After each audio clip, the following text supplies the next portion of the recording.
बिस्मिल्लाहिर्रहमानिर्रहीम। 2-3 दिन हुए आयशा नामी एक लड़की का वीडियो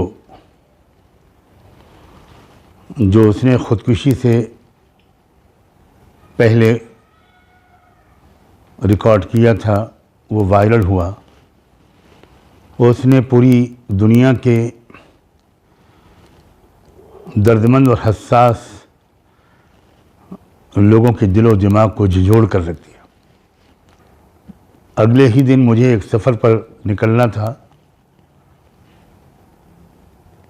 तो फौरी तौर पर मैं कोई बयान जारी नहीं कर सका, लेकिन लोगों का मुसलसल तकाज़ा रहा कि मैं भी इस सिलसिले में कुछ अर्ज़ करूं। बहुत से लोग इस बारे में बहुत अच्छी और मुफीद बातें कह भी चुके हैं।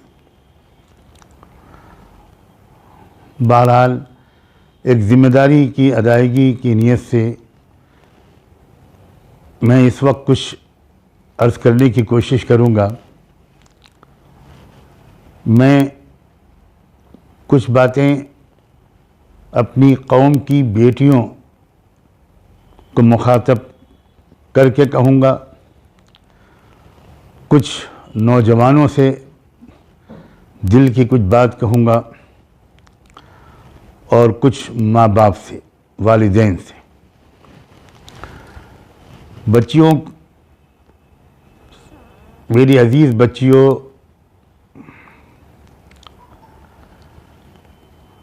ज़िंदगी, मोहब्बत और शादी की असल हकीकत को समझने की कोशिश करो।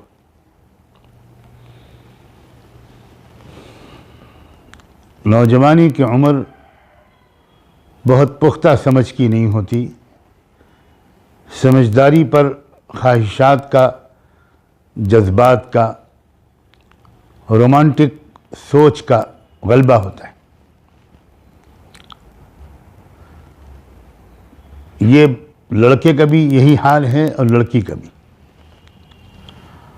और मैं तो ये समझता हूँ कि इसके पीछे भी खुदा की एक बड़ी खूबसूरत प्लानिंग होती है, इसलिए कि शादी की असल हकीकत और शादी के बाद पड़ने वाली ज़बरदस्त ज़िम्मेदारियों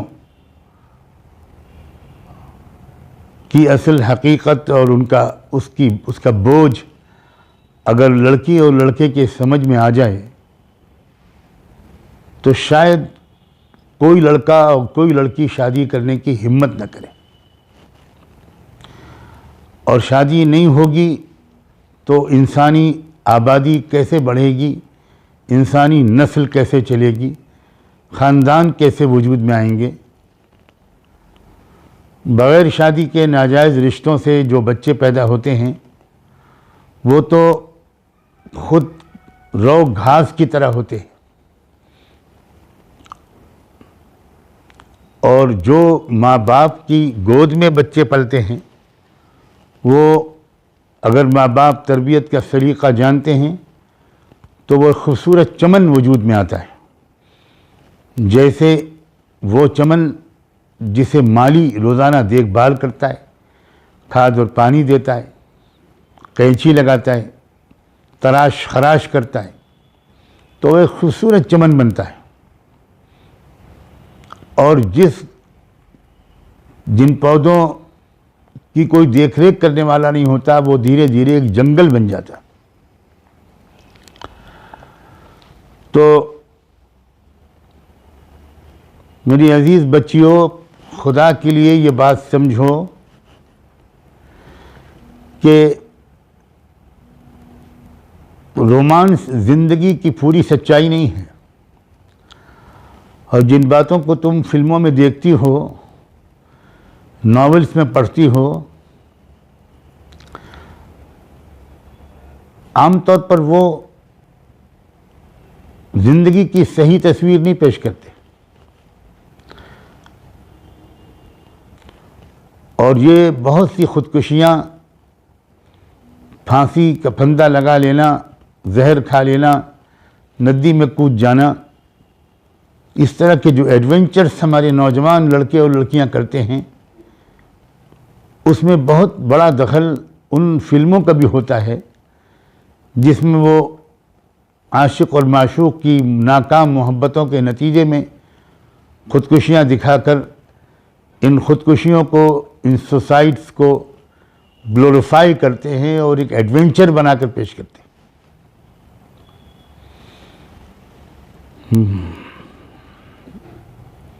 बच्चियों, मेरी अजीज़ बच्चियों, पूरी दुनिया में फैली हुई आयशा की तमाम बहनों,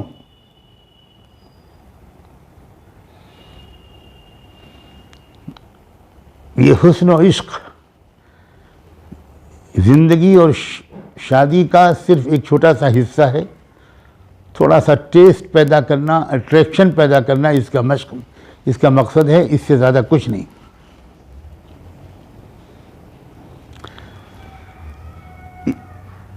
वो तमाम बच्चियां जो जिन तक की मेरी आवाज़ पहुँचे, वो खुदा के लिए अभी से सीरियस हो जाएं। वो समझें कि ससुराल जाकर उनको ज़िंदगी कैसे गुजारनी है। वो सीखें, अपनी माँओं से इसरार करें कि प्लीज़ मम्मा मुझे सिखाइए कि जब नए घर में अगर मैं जाऊंगी और मेरी किस्मत में लिखा है तो मुझे वहाँ कैसे बिहेव करना होगा। क्योंकि बच्चियों, बहुत बड़ी कुर्बानी एक लड़की देती है कि जिस घर के आंगन में वो खेलती है और लापरवाह और बेपरवाह और बेफिक्र होकर वो ज़िंदगी गुजारती है और उसकी बहुत सी कमज़ोरियों को उसकी माँ छुपाए रखती है। माँ तो अजीब चीज़ है। वो अचानक जब ससुराल जाती है तो वो एक नई दुनिया में जाती है जहाँ उसको मोहब्बतें हासिल करनी पड़ेंगी, अपने अखलाक से, अपनी अक्लमंदी से, अपनी समझदारी से, नाकाबिल बर्दाश्त चीज़ों को बर्दाश्त करने से। क्योंकि मेरी बच्चियों, मैं ज़रा साफ लफ्ज़ों में कहना चाहता हूँ, ससुराल में इक़्तिदार की, पावर की जंग शुरू होती है। मैं बहुत अहम बात कह रहा हूँ, पावर स्ट्रगल। क्योंकि उस वक्त तक घर की मालिका तुम्हारे शौहर की माँ यानी तुम्हारी सास होती है। जब तुम वहाँ जाती हो तो 2-4 दिन की मोहब्बतों के इजहार के बाद सास को ये महसूस होने लगता है कि अब मेरा इक़्तिदार किसी और की तरफ सरक रहा है, अब कोई और चलाएगा इस घर को। और ये वो बेचारी सास, और मुझे कहने दो कम अकल सास, कम समझ सास, वो उसी वक्त उस बहू को अपना एक हरीफ समझने लगती है कि ये मुझसे मेरे पावर को छीनने के लिए आई है। वो तुम्हारे शौहर की बहन और तुम्हारी नंद, वो भी अजीब निगाहों से तुमको देखना शुरू करती है। शुरू में 2-4 दिन दिखावे की खुशी और मोहब्बत के बाद जब ज़िंदगी नॉर्मल होती है तो फिर उसके बाद अब मसला शुरू होता है। बहन कहती है मैं ससुराल में जाकर खिदमत करूँगी, अभी तो भाभी को सब काम करना चाहिए। और अजीब अजीब छोटी छोटी चीज़ों पर झगड़े शुरू होते हैं। और अगर मेरी बेटियों, खुदा न खास्ता तुम्हारी आदत स्कूल कॉलेज के माहौल की वजह से कुछ अजनबी लड़कों से चैटिंग की, फ्रेंडशिप की आदत पड़ गई थी, तो फिर बहुत सी बच्चियां वो होती हैं कि शादी के बाद भी वो इस सिलसिले को जारी रखती हैं।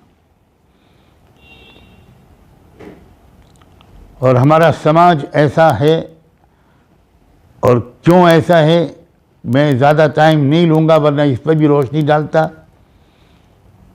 कि गलती चाहे लड़के की हो, सज़ा लड़की ही को भुगतनी पड़ती है।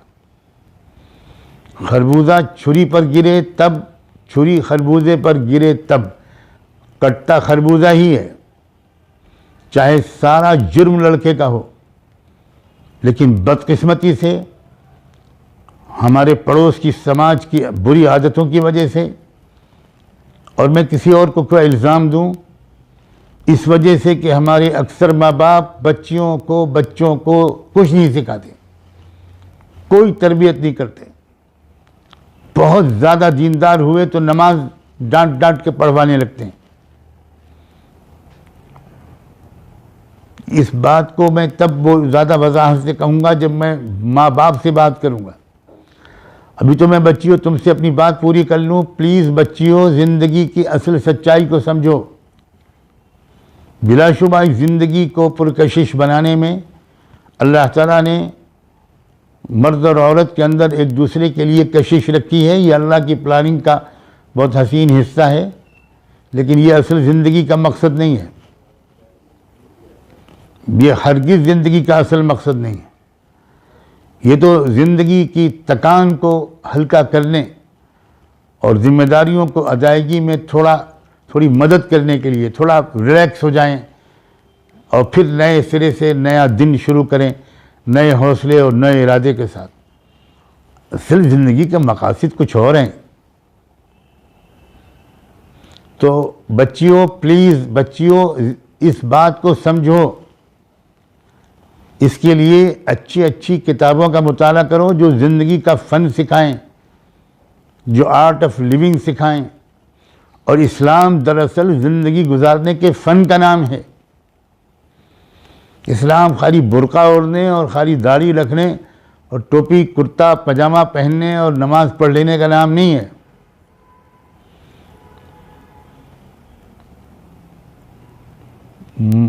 उस आयशा का चेहरा जिसने भी देखा है, उसने देखा है कि वो अपने दिल के जज्बात को अपनी मसनूई मुस्कुराहट के पर्दे में किस तरह छुपाना चाह रही हैं। लेकिन मैं ना आयशा के माँ बाप का दिल दुखाने वाला कोई लफ्ज़ बोलना जायज़ समझता हूँ, ना अपनी किसी बच्ची पर कोई इल्ज़ाम लगाना मुनासिब समझता हूँ। बच्चियों, तुम सब मुस्तक़बिल हो, तुम्हारी इज़्ज़त से हमारी इज़्ज़त वाबिस्ता है। लेकिन प्लीज़ प्लीज़ खुदा के लिए, ये जो कॉलेजों में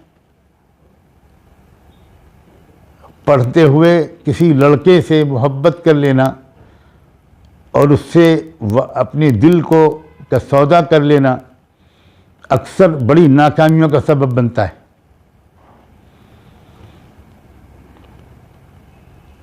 तुम नहीं समझती कि वो लड़का जो तुमको हाई हेलो कर रहा है, जो तुमको आई लव यू और आई मिस यू के मैसेजेस भेज रहा है, उसका कैरेक्टर क्या है। आजकल के कितने ही लोग हैं जो अपनी सिक्योरिटी से कहते हैं कि ज़रा एक लेटर टाइप करो, फिर वो एक लेटर डिक्टेट करना शुरू करते हैं और dearest and nearest one to me यहाँ इस तरह एड्रेस करते हैं। और वो उसकी सिक्योरिटी अगर लड़की होती है तो वो रश करती है कि हमारे बॉस, हमारे सर को जिस लड़की से मोहब्बत और प्यार है वो कितनी खुशनसीब है। हमारे सर तो मिलियनायर हैं और ये किसी लड़की को ख़त लिखवा रहे हैं कि मैं तुम्हारे बगैर जी नहीं सकता, तुम रातों को सपने में आती हो, दिन रात मैं तुमको याद करता रहता हूँ। और जब वो ख़त मुकम्मल होता है तो वो कहते हैं मेरी कंप्यूटर खोल कर ज़रा लिस्ट ले लेना, 18 लड़कियों के नाम हैं, सबको ही लेटर भेज दो। तब हकीकत खुलती है उस सिक्योरिटी के सामने कि हमारे सर कितने बड़े बेईमान, कितने करप्ट, कितने झूठे और कितने बेवफा हैं। और काश कि मेरी ये बात बिल्कुल गलत साबित हो जाए कि आजकल लड़के जो मोहब्बतों के दावे करते हैं वो अक्सर इसी कैरेक्टर के होते हैं। मुझे ये बात मालूम हुई है कि आयशा जब गई थी गुजरात से राजस्थान और जहाँ उसके मामू रहते हैं, मामा रहते हैं, ननियाल उसका वहीं है, और हर छुट्टी वो वहीं गुजारती थी, और उसी गांव में वो लड़का रहता था, और वो लड़का बड़े मालदार घराने का था। वहीं से दोनों के दरमियान दोस्ती हो गई। अब ये आयशा क्या जाने बेचारी कि इस लड़के का कैरेक्टर क्या है। उसने इसको खूब मोहब्बतों के वादे किए, और बिल आखिर रिश्ता भी आ गया और शादी भी हो गई। और आयशा के गरीब माँ बाप सोचने लगे कि मेरी आयशा बड़ी खुशनसीब है कि मैं गरीब घराने की लड़की हूँ और मेरी शादी इतने मालदार घराने में हो रही है। या माँ बाप ने भी बड़ी खुशी की होगी, उधार ले लेकर वो सारी शादी की। और ये भी बाज़ चैनल्स ने जिन्होंने पूरा तहकीक करके इन्फॉर्मेशन दी है, जिसमें शायद बीबीसी भी शामिल है, मिल्लत टाइम्स मशहूर यूट्यूब चैनल जो है, उसने भी ये बात बताई है कि असल में तो उस लड़के के अफेयर और लड़कियों के साथ भी चल रहे थे। ये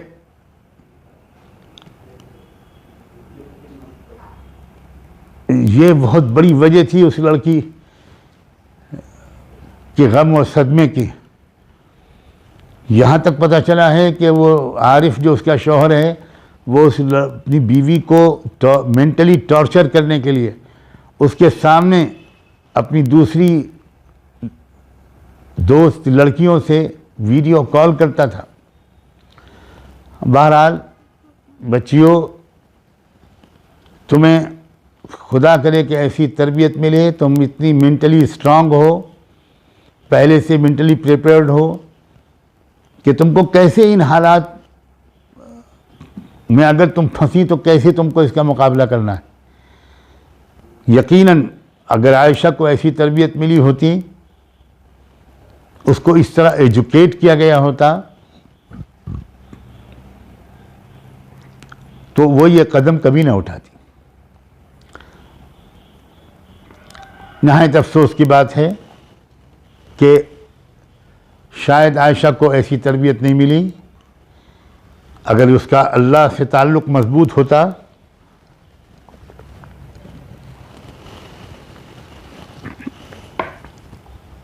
और अपने दिल के गमों को वह अल्लाह के सामने रखने की आदत उसकी होती, सजदे में गिर कर दुआएं मांगती, तो कुछ और बहुत कुछ बेहतर हो सकता था।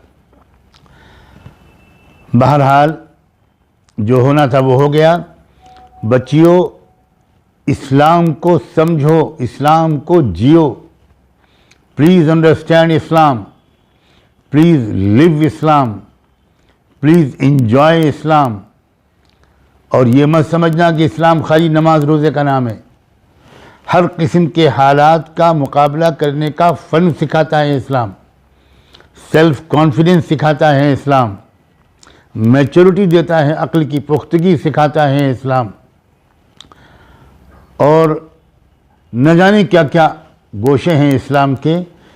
इसलिए बच्चियों, इस्लाम को समझो, इस्लाम की किताबों को पढ़ो, इस्लाम की तारीख़ की लाखों और करोड़ों कामयाब औरतों की लाइफ हिस्ट्री को पढ़ो, और अपने इर्द गिर्द किसी अच्छी मुस्लिम समझदार खातून को भी अपना उस्ताद बनाओ, वगैरह वगैरह। ये मेरी गुजारिशात, ये मेरे मोहब्बत भरे मशवरे बच्चियों के लिए। बात बहुत लंबी ना हो जाए, इसलिए मैं अब बच्चों से कुछ कहना चाहता हूँ, नौजवान लड़कों से। ए मेरे अजीज़ नौजवान बच्चों, मुल्क और मिल्लत का तुम मुस्तकबिल हो। तुम ज़रा सोचो कि तुमसे बहुत कम उम्र के लड़कों ने इंसानी समाज में कैसी ज़बरदस्त मुफीद खिदमात अंजाम दी हैं। उन्होंने मुल्क फ़तेह कर डाले, मज़लूमों को इंसाफ दिलाया, बहुत बड़े बड़े कारनामे अंजाम दिए।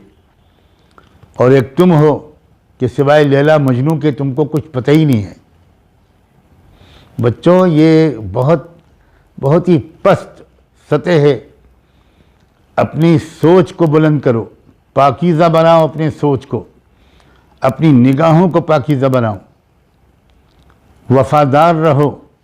कुरान ने ऐलान किया है कि जो पाक दामन होगा उसको पाक दामन शरीक हयात मिलेगी, और जो पाक दामन होगी उसको पाक दामन शरीक हयात मिलेगा। तो ये जो आजकल शादी से बहुत पहले रोमांस शुरू हो जाता है, इसके जो नतीजे निकलते हैं वो बहुत ख़राब निकलते हैं। एक लड़की को ब्याह कर जब तुम लाओ है मेरे बच्चों, तो उसको मोहब्बत और प्यार दो, वफ़ादार रहो, फेथफुल रहो। उस लड़की को इतनी मोहब्बत दो कि वो ससुराल के एक एक फ़र्द से मोहब्बत करने लगे, उसको इज़्ज़त दो।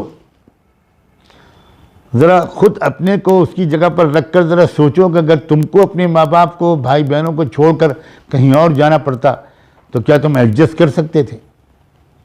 ये तो लड़कियों के अंदर अल्लाह ताला ने एक ऐसा मादा रखा है कि वो उनमें से अक्सर एडजस्ट करती हैं, बहुत कुछ बर्दाश्त करती हैं, और आसपास के लोगों को भी अंदाज़ा नहीं होता कि बहुत सी नाकाबिल बर्दाश्त चीज़ों को ये बर्दाश्त कर रही है। लड़कों, तुम्हें तुम्हारे करने के और काम हैं। क्या तुम्हें आसपास की फैली हुई गरीबी दिखाई नहीं देती? तुम अपने दिलो दिमाग को उन गरीबों की खिदमत में थोड़ा सा लगा दो। हफ्ते में एक दिन, 24 घंटे में 2 घंटे किसी गरीब के दुख दर्द को बांटने में लगाओ, तो बहुत बाजारी किस्म की, घटिया किस्म की बातों के सोचने के लिए तुम्हारे दिमाग में कोई जगह ही बाकी नहीं रहेगी। तुम्हारा कद ऊंचा होगा, तुमको रूहानी खुशी मिलेगी, और रूहानी खुशी जिसको मिलती है उसको किसी लव करने की और नाजायज़ मोहब्बतों की ज़रूरत नहीं पड़ती।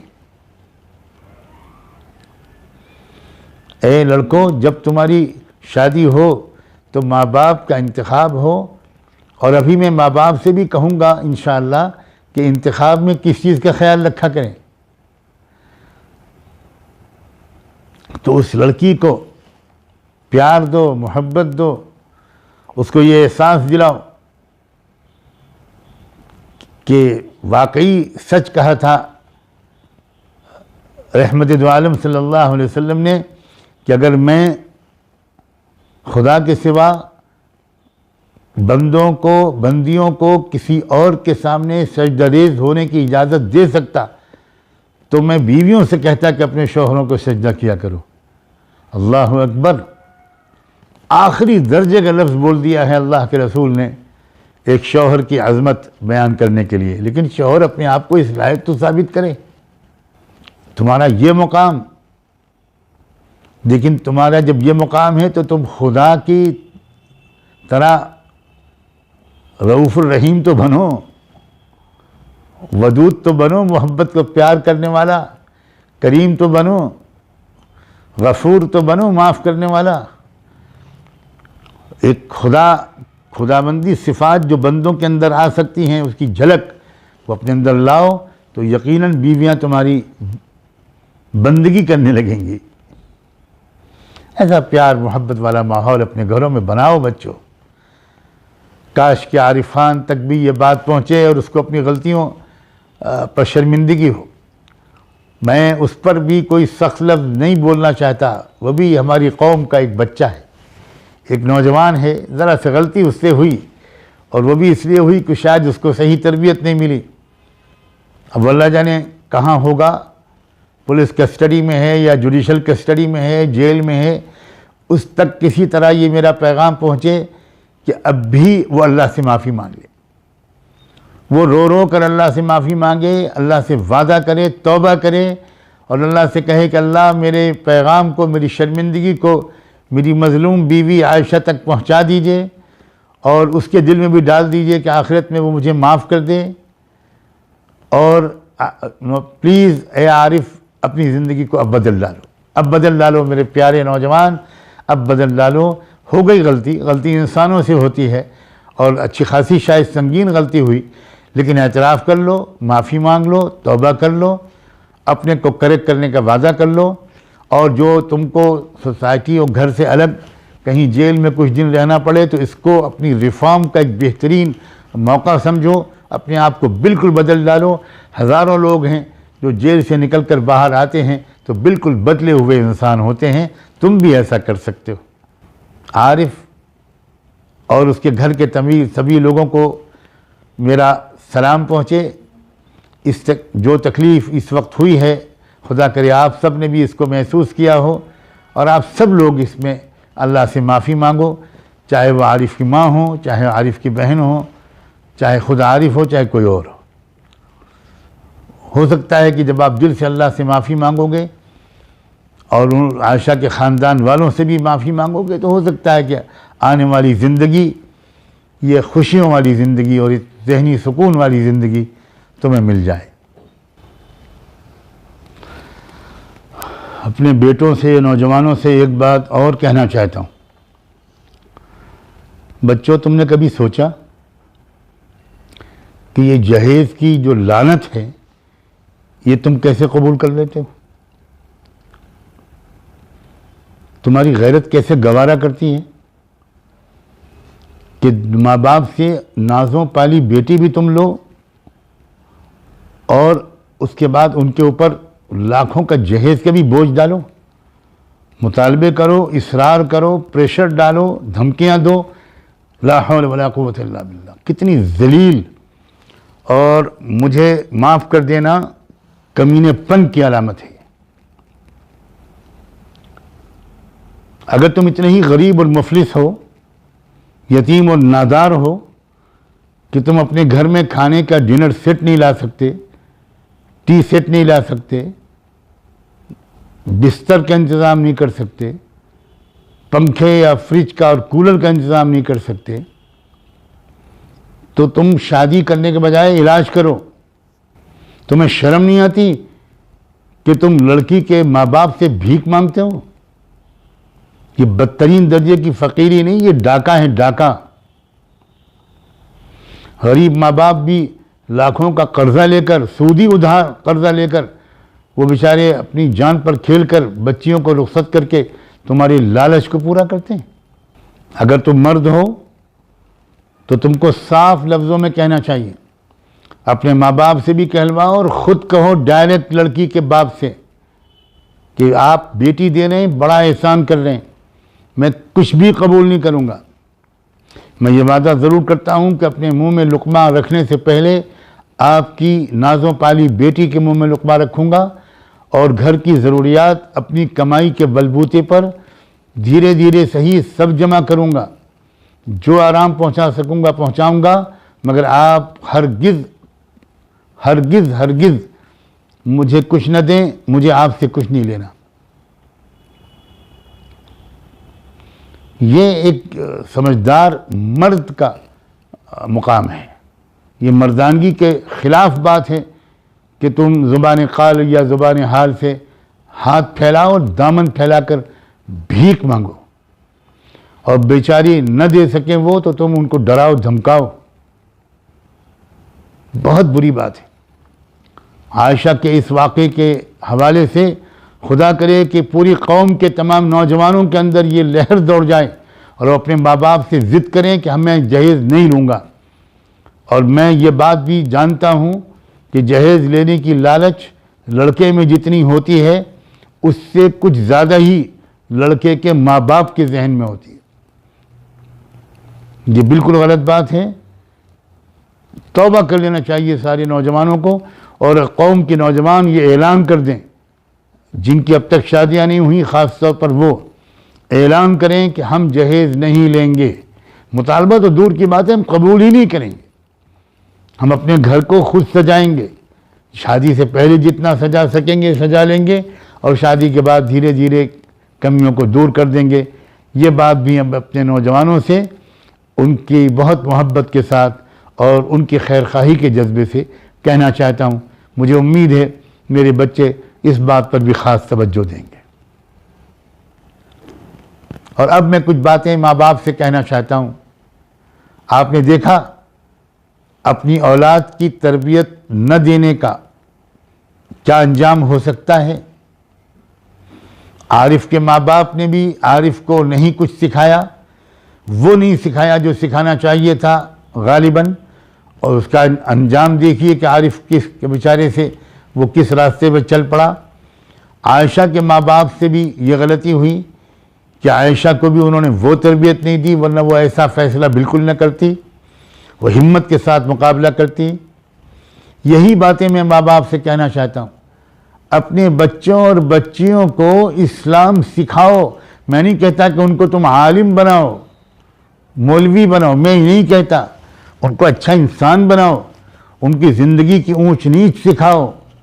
ख़ास तौर पर इस वक्त इस ज़माने में अल्लाह अकबर, बेहयाई, बेपर्दगी, फहाशी और यानियत, बड़े बड़े गुनाह, बेराह रवी, ये तो इसका तो एक आलमी वबा है, एपिडेमिक नहीं पेंडेमिक है। और हम और आप नहीं देख रहे कि एक आलमी वबा फैली कोरोना वायरस के नाम से, तो उससे अपने को और अपने बच्चों को और हर एक को बचाने के लिए क्या क्या करना पड़ रहा है। मास्क लगाओ, डिस्टेंस रखो, नमाज में भी खड़े हो तो सोशल डिस्टेंसिंग के साथ खड़े हो, हाथ न मिलाओ, फासला रखो, दूर रहो, एहतियात करो, हर उल्टी चीज़ मत खाओ। कमाल है, एक जिस्म को बीमार डाल देने वाली पेंडेमिक से तो इतनी एहतियातें, और इंसान के कैरेक्टर को बर्बाद करके उसको जहन्नम में डलवा देने वाली चीज़ों से कोई एहतियात नहीं। आप सोचो, यही तो एहतियातें करवाता है इस्लाम। काश के माँ बाप आपने अपने बच्चों से कहा होता कि ज़रा फासले रखा करो, लड़के और लड़कियां एक दूसरे से फासला रखें, बेतकल्लुफ़ न बने, दोस्तियां न करें, ज़रा एहतियात रखें। आज कहा गया कि मास्क लगाओ तो सारी औरतें और लड़कियां मास्क लगाए हुए हैं। यही तो इस्लाम कहता है कि भाई चेहरे को मास्क लगाओ, नकाब लगाओ, ढकोच में चेहरे को, इसलिए कि बैक्टीरियाज और वायरस फैले हुए हैं जिना और बदकारी के, बेहयाई और बेहूदगी के, माँ बाप के ख़िलाफ़ बगावत के, न जाने कैसे कैसे जर्म्स और बैक्टीरियाज फैले हुए हैं। इनसे अपने को बचाने के लिए मास्क लगाओ, तकवे का मास्क लगाओ, इल्म का, समझदारी का मास्क लगाओ। मगर ये तरबियत माँ बाप अपने बच्चों की नहीं कर रहे हैं, भेज देते हैं उनको को एजुकेशन में। उनके पास मोबाइल भी होता है, उनका इंटरनेट का भी मसला है, वो किससे बात कर रहे हैं, किससे दोस्ती कर रहे हैं, क्या बात कर रहे हैं, कुछ खबर नहीं। इस पैंडेमिक ने एक बात याद दिलाई है कि एक छोटे से कीड़े से बचने के लिए पूरी दुनिया कैसी कैसी तदबीरें कर रही है, और फिर भी क्या नतीजा निकल रहा है। तो वो जो बेहयाई की तहजीब, बेपर्दगी की तहजीब, बदअखलाक़ी वगैरह वगैरह की जो बद तहजीब कहना चाहिए उसको, उसके जो billions and billions and billions viruses हर तरफ घूम रहे हैं। ऐ माँ बाप, ऐ वालिदैन, अपने बच्चों को उससे बचाने की अनथक मेहनत करनी पड़ेगी, आपको निगरानी करनी पड़ेगी, तरबियत करनी पड़ेगी, एजुकेट करना पड़ेगा, और ज़िंदगी गुजारने का फ़न सिखाना पड़ेगा, और जो ख़तरात हैं उनसे आगाह करना पड़ेगा।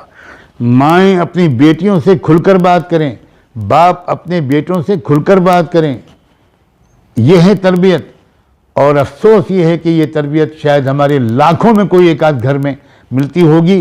कुछ घरों में नमाज रोज़े की तरबियत मिल जाती है, लेकिन बाप अपने बच्चों के साथ बैठकर खुलकर बात नहीं करता इन मसाइल पर। माँ अपनी बेटियों से खुलकर बात नहीं करती इन मसाइल पर कि बेटी अब तुम बालिग हो रही हो, अब क्या क्या अरमान तुम्हारे दिल में आएंगे, क्या क्या ख्वाब तुमको दिखाई पड़ेंगे, क्या क्या ख्वाहिशात तुम्हारे दिल में आएंगी। बेटा बेटी, इस पर ज़रा कंट्रोल रखना, चंद साल का सब्र करना, अल्लाह से चुपके चुपके दुआ मांगती रहना कि अल्लाह मुझको बहुत मोहब्बत करने वाला पाक दामन ज़िंदगी का साथी दे दीजिए। अब बाप को चाहिए कि यही बातें लड़कों से समझाए और ये कहे कि बेटा लड़कियों से दूर रहना, दोस्तियाँ मत करना, दामन को बचाए रखना, इसका अंजाम बहुत ख़राब होता है। ये बातें हैं माँ बाप जो बिल्कुल नहीं सिखा रहे। काश के ये आयशा का हादसा हर लड़की को भी समझदारी दे दे, चौकन्ना हो जाए हर लड़की, हर लड़का भी समझदार हो जाए, हर माँ बाप भी ज़रा चौकन्ना और होशियार और बेदार हो जाएं। बस मैं इन्हीं बातों पर अपनी इस बात को मुकम्मल करता हूँ।